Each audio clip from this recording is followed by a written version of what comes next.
கேரளாவில் வயநாடு பகுதியில் ஏற்பட்டிருக்கக்கூடிய நிலச்சரிவுடைய பாதிப்பு ரொம்ப சோகத்தை ஏற்படுத்தக்கூடிய வகையில் இருக்கு. இந்த நிலையில் 2வது நாளாக மீட்பு பணி தொடர்ந்துட்டு இருக்கு. அங்க இருக்கக்கூடிய மீட்பு பணி நிலவரம் தொடர்பாக களத்தில் இருக்கக்கூடிய நம்முடைய செய்தியாளர் ஐயாசாமியிடம் சில விவரங்களை கேட்கலாம். ஐயாசாமி, 2வது நாளாக மீட்பு பணி தொடர்ந்துட்டு இருக்கு. பாதிக்கப்பட்ட எல்லா பகுதிகளுக்கும் மீட்பு குழு சென்று சேர்ந்திருக்கிறாங்களா? மீட்பு நிலவரம் அப்படின்றது எப்படி இருக்காங்க?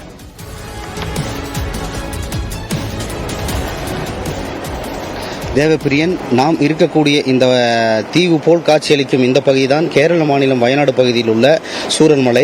நேற்று முன்தினம் நள்ளிரவு ஏற்பட்ட தொடர் இந்த 4 மணி நேரம் பெய்த கனமழை காரணமாக முண்டக்கை பகுதியிலிருந்து சூரல் மலை வரை இந்த நிலச்சரிவானது மிகப்பெரிய அளவிலான ஒரு பாதிப்பை ஏற்படுத்தியுள்ளது. இந்த பகுதியில் சுமார் இந்த தேயிலை தோட்டங்கள் நீரடியில் அடித்து வரப்பட்டு முழுமையாக இந்த பகுதிகள் ஒரு தீவு போல காட்சியளிக்கிறது.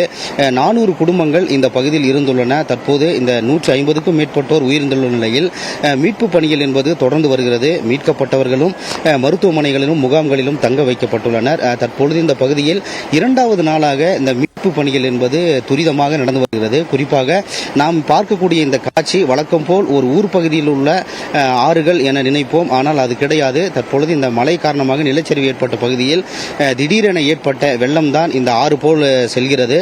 இதில் இந்த மீட்பு பணிகள் தொடருவது என்பது கடுமையான சிக்கலாக உள்ளது. ராணுவத்தினர் இன்று அதிகாலை இந்த பகுதியில் முகாமிட்டு தொடர்ந்து 24 மணி நேரமும் மறு கரைக்கு செல்வதற்கான பணிகளை மேற்கொண்டு வருகின்றனர். நேற்றைய தினம் கூட ஹெலிகாப்டர் மூலம் மீட்கப்பட்ட மக்கள் பத்திரமாக முகாம்களில் தங்க வைக்கப்பட்டனர். தொடர்ந்து கயிறுகள் மூலமும் பாதுகாப்பாக மீட்கப்பட்ட பொதுமக்களும் முகாம்களில் தங்க வைக்கப்பட்டனர். இன்று 2ஆம் நாளாகவும் இந்த மீட்பு பணிகள் என்பது தொடர்ந்து வருகிறது.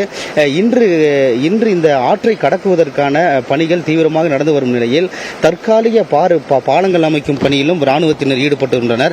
அதற்காக ராட்சத இரும்புகளை கொண்டு இந்த பணிகள் என்பதும் நடைபெற்று வருகிறது. நாம் இருக்கக்கூடிய இந்த பகுதி சூரல்மலை பகுதி.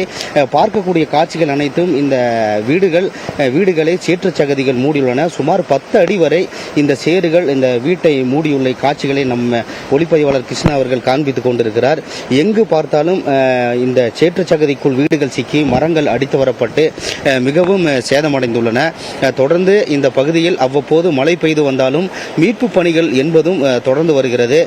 மாநில அமைச்சர்களும் பல்வேறு துறை சார்ந்த அதிகாரிகளும் இந்த பகுதியில் முகாமிட்டுள்ளனர். மீட்கப்படும் மக்களுக்கு இந்த பகுதியிலேயே அருகிலேயே முகாம்கள் அமைக்கப்பட்டு அவர்களுக்கு தேவையான மருத்துவ வசதிகளும் அடிப்படை தேவைகள் செய்து கொடுக்கப்பட்டு வருகின்றன. தொடர்ந்து இந்த பகுதியில் இன்று கனமழை இருக்கும் என ஏற்கனவே கூறியிருந்த நிலையில் முன்னெச்சரிக்கை நடவடிக்கையாக, அதாவது மீட்பு பணிகளாகட்டும் மற்ற பணிகளாகட்டும் பாதிக்காத வகையில் தொடர்ந்து இந்த பணிகள் என்பது நடைபெற்று வருகிறது. இந்த சேற்று சகதிக்குள் சிக்கியிருக்கும் வீடுகளில் உள்ள அனைத்து பொருட்களும் சேதமடைந்து வெளியே இழுத்து வரப்பட்ட காட்சிகள் நம்மால் பார்க்க முடிகிறது.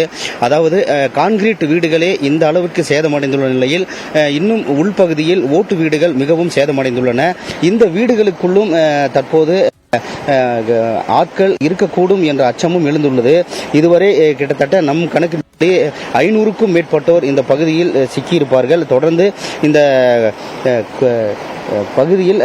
பகுதியிலிருந்து 3 கிலோமீட்டர் தொலைவில் உள்ள பல கிராம பகுதிகளில் மக்கள் இருந்துள்ளனர். அவர்களை மீட்கும் பணி என்பதும் தொடர்ந்து அவர்களை தொடர்பு முயற்சியும் நடந்து வருகிறது. அது இந்த தற்காலிக பாலம் அமைக்கப்பட்டவுடன் ஓரளவு போக்குவரத்து சீரானவுடன் அவர்கள் மீட்கப்படுவார்கள் எனவும் இங்கு அதிகாரிகள் தெரிவித்துள்ளனர். தொடர்ந்து மழை குறைந்து காணப்பட்டாலும் மீட்பு பணிகள் தொய்வில்லாமல் நடந்து வருகிறது. இந்த கோரச்சம்பவ காட்சிகள் தற்பொழுது பெரும் கேரள மாநிலத்திலேயே பெரும் சோகத்தை ஏற்படுத்தியுள்ளது. தேவப்பிரியன், கேரளாவில் நிலச்சரிவு எந்த அளவுக்கு மோசமான பாதிப்பை ஏற்படுத்தியிருக்கு அப்படின்னு சொல்லிட்டு சூரல்மலா அதிக அளவுக்கு பாதிக்கப்பட்ட சூரல்மலா பகுதியிலிருந்து பிரத்யேக நேரலையை கொடுத்தீங்க. உங்களுடைய தகவலுக்கு நன்றி ஐயாசாமி. அடுத்த